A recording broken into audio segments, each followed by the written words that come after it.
Critics and regional analysts frequently point to the practical absurdity of Mogadishu's claim, noting that Somalia has not governed or provided services to the Republic of Somaliland for over 30 years.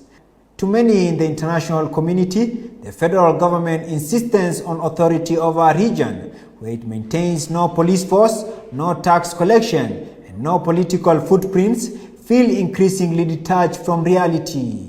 This phantom governance is often cited by Somaliland supporters as proof that the union is dead in everything but name.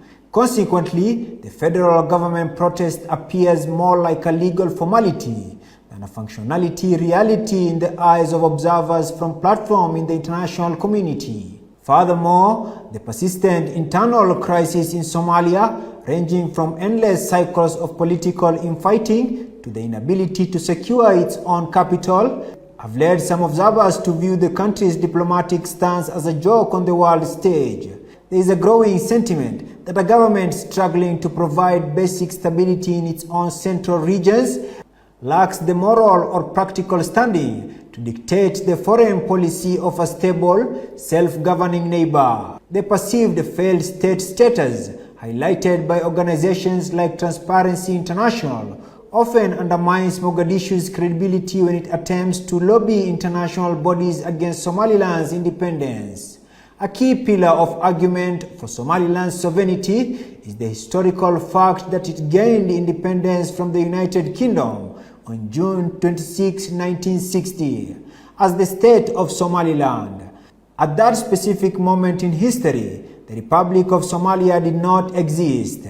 It was only 5 days later, on July 1, 1960, that the Trust Territory of Italian Somaliland gained independence.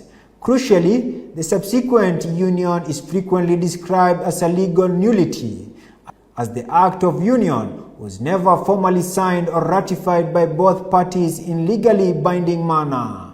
This lack of valid documentation means that, from a strictly legal standpoint, a legitimate merger into a single international personality never successfully occurred.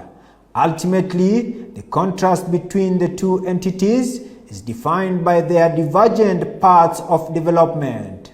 While Somaliland has built its own democratic institutions, security forces, and revenue systems, even fully funding its own elections in late 2024, to maintain its independence, Somalia remains heavily reliant on the international community for survival.